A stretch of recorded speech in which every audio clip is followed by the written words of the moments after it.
এই রেফারি হালার পর হালারে যদি একবার ফেনীর মানুষ ফেনীর পোলাপান যদি ফাইতে হয় আসলে কি করতো। এই হালার কারণে আমরা ম্যাচ আছে, এই হালার কারণে মানে পুরো পুরো চোর। এর সাথে বাটপারি আর কি আছে, মানে এখন দোষ কার দিব? এখন কি আইসিসির দোষ দিব নাকি বিসিসিআই দোষ দিব নাকি কার দোষ দিব এখন?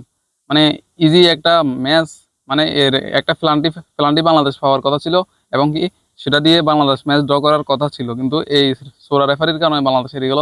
তো একে কি করা উচিত? একে যদি একবার ফাইতে হয় মানে কি করতো? হালার পর হালার জন্য ম্যাচ হেরে গেছি আমরা। মানে ইজি জিতার ম্যাচ ছিল গরমারিতে সিঙ্গাপুরের সাথে, হার মানে কি এর সাথে লজ্জার কি আছে?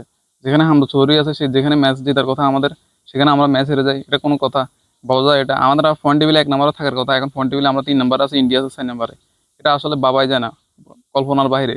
মানে কেউ এটা আশা করে নাই। নিজেদের গড় মাঠে নিজেদের নতুন স্টেডিয়ামে, ইন্টারন্যাশনাল স্টেডিয়ামে খেলা হয়েছে, সিঙ্গাপুরের সাথে ম্যাচ জিতে হেরে যায়।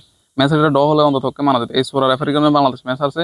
তো অভিনন্দন বাংলাদেশ, আশা করি পরের ম্যাচগুলো ভালো করবে। বাংলাদেশের কোনো দোষই নাই, এই সোলা রেফারির কারণে বাংলাদেশ ম্যাচ হেরে গেছে।